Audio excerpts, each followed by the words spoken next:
is talking to me, I might get up on my lane. Copped on the bed, by a chain. If the cube is talking to me, I might cubist.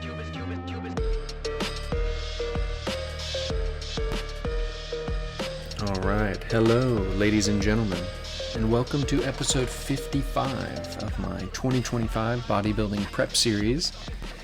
You might have noticed that the intro was extra long this time, and that's because I am going to be using a new format, a new upload schedule for my channel here. I think the plan going forward is I'm going to do each microcycle, make a video on each microcycle, which is a leg session, push session, pull session, and a rest day. So I'm going to combine all those into one video. That way the differences between sessions and the updates on the diet and stuff like that are a little more substantial. There's a little bit more to talk about. And so hopefully it'll be more interesting and entertaining for you guys as well. So here we are, like I said, episode 55 of this prep series. And as I sit here today, this microcycle actually ended yesterday. Yesterday was the rest day associated with this one. But I've been super busy. We got some interesting stuff we're working on right now as far as our house and stuff like that, potentially moving locations. So we'll see, but let's get straight into the lifts, because what I've done here is included 1 or 2 sets of every lift, and that way we can talk about it, see what kind of cues are helping me, and just how things are progressing. So we're here doing the sumo deadlifts on our leg session. And I gotta say, man, this exercise, every time I do it, it's just getting better and better and better.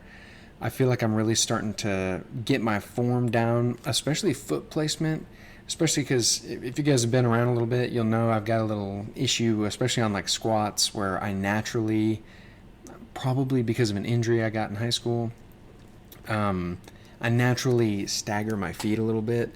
I'll have my left foot behind my right foot. And it causes some issues, like you'll see, if you guys go back to my previous videos, you'll see in my squats the bar is like canted. It's tilting one way, and I'm pretty sure that that's why. But yeah, form on those is feeling really great. Performance has been steady. Let me see, was there any other? Yeah, form improvements was the main thing I noted. But yeah, great exercise, super effective for the upper glutes. Especially if you're really conscientious about going slowly into the eccentric portion, it just starts burning like crazy. So sumo deadlifts, going great, highly recommend. And they're not beating me up as much, of course, that makes sense. My body's adapting to them, but they're still very stimulative for hip flexors, upper glute, and then a little bit of like upper quad type stuff going on with that. So the next leg day exercise I have programmed are reverse Nordics, and it's just a band-assisted body weight quad exercise. And this actually works a different proportion of the quad muscles compared to like a squat or something like that. And it's supposed to be really, really good at strengthening your knees. So that's why I chose this movement. Feels just as good as ever. Especially with making that little modification. You'll notice my beautiful Batman socks. I took the shoes off there, and that really helped me connect with the top of my foot to help keep tension on the quads the entire time, not ever let off. Same with it being like almost like long length partial, where I'm never really coming back up to the like 90 degrees. I'm keeping the quads flexed the whole time. And then just kind of like leaning back to the big stretch, coming up till it's like almost back up, and then straight into the next one. So if you do it that way, super crazy burn. Another great exercise. And my final exercise of the leg session are these. I was doing just body weight squats, but I needed something extra to push me deep down into the squat. And so that's why I'm using the dumbbell here to do goblet squats. And this is just a great finisher to, like, you can see I'm doing the 3/4 thing here too, where I'm not standing all the way up, and it just keeps those quads, and the glutes get quite a bit of activation on this one too. So keeps the quads and glutes burning. Really great. Recovery's been pretty good. Of course, I'm sore up until like yesterday afternoon. My legs were pretty much fully recovered by that time. So that's the leg session. Now on to our push session. How are these bad boys going? So you can see I'm still using the Versa grips here. I don't know what I did. Some real jankety jank to my wrists. It was actually the first week of this mesocycle, and they just haven't fully recovered. Every time I get into this push session, once I start doing these bench presses, it starts hurting and flaring up immediately. So I was like, you know what, I'm just going to wear these. I'll probably wear them for the rest of the meso, just to be sure that it doesn't cause any distractions or issues with the actual lifts. So that way we're not taking away from the stimulus of the whole reason I'm out there doing these exercises in the first place. So a little bit of a bummer there, but also interesting because I wonder if I was massing and I had more calories, if maybe it would heal a little bit better or a little bit quicker, but I'm not. So and I guess while we're talking about that, I'll go ahead and give you guys an update. So the diet is going well. I kind of stalled out over this microcycle. I kind of stalled out about 170.5 to 180, or 177.5 to 178.5. I've just been floating in between there. And the way I have it set right now, my calories, I should only be losing like a half a pound of fat each week. So it kind of makes sense that I'm hovering around, but once it's been 4 or 5 days and I haven't seen any decrease at all on the scale, not even like 0.1, 0.2, and I'm very consistent and deliberate about weighing. I weigh myself after, we call it going boom. After you go to the toilet in the morning, you weigh yourself after that. Don't eat anything. Don't drink a bunch of fluids or anything.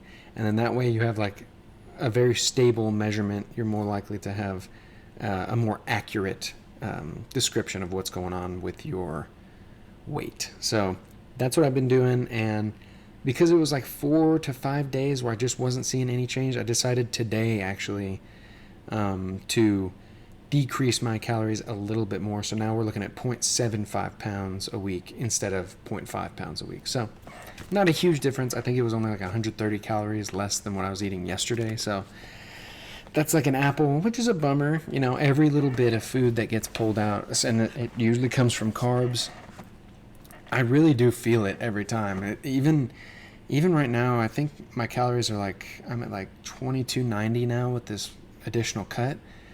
2290 sounds like a lot of calories. It's really not, folks. I mean, if you guys want to try out, I use Chronometer.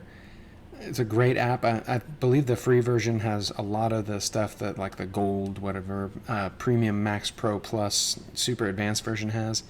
But if you just track your stuff, or even like, I think MyFitnessPal is a really big one too. If you get one of those tracking apps and log your stuff, you'll see like people eat like 500 extra calories on accident every day, just because, especially with like convenience stuff, whether it's from a fast food place or even restaurant food. A lot of this stuff, man, is just, they add so much extra sugar and oils and butter. Oh yeah, the tricep extensions are getting crispy on me. But basically, what I'm saying with the diet here is I was stalling out, so I decreased it a little bit, and then I'll leave it here until I stall out again. And then I figure by the time I stall out again, I'll be done with this meso, and I'll just do a deload, which during my deload week, so a little context here, this is 5 weeks of what's called accumulation. So that's 5 weeks of dieting, being under my calories, right, to lose fat, 5 weeks of that. And while I'm doing that, I'm also increasing subtly, it's nothing crazy, but steadily increasing volume and load on my exercises to increase the stimulus. And the whole idea here is to tell my body, get rid of the fat, because you're under calories, dude. We gotta use something to make up for this. So I'm telling my body, okay, use the body fat, but keep the muscle. Okay, keep all the muscle on. And the way I'm telling it to lose body fat is with the diet, and of course my general activity level. And then the way that I'm telling it to keep the muscle is by doing these lifting sessions.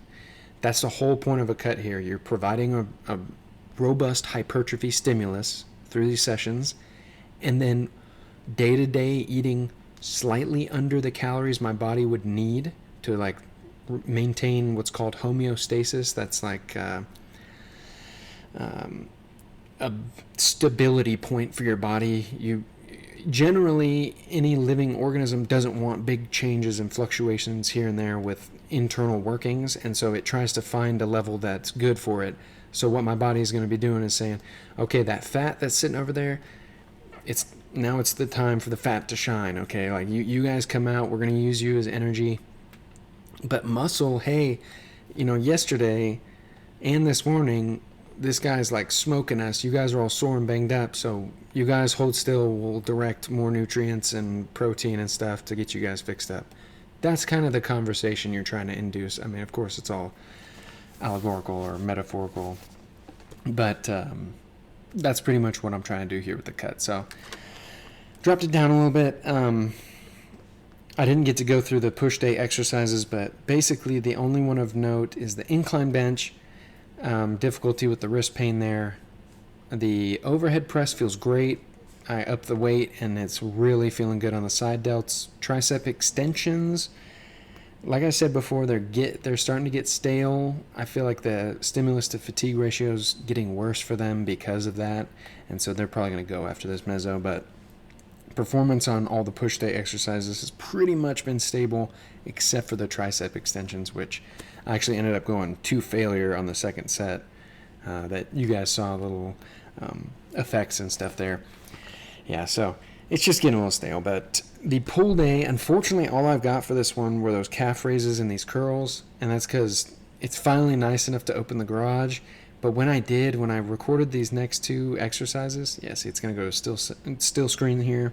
When I recorded those other two, it just looked terrible, and so I was like, I'm not even going to include it. But they're going well. The pull day is going great. It's really nice to have the garage open, get some fresh air, man, some sunlight. But that's all I got for this microcycle of training, this split of legs, push-pull. It's feeling great.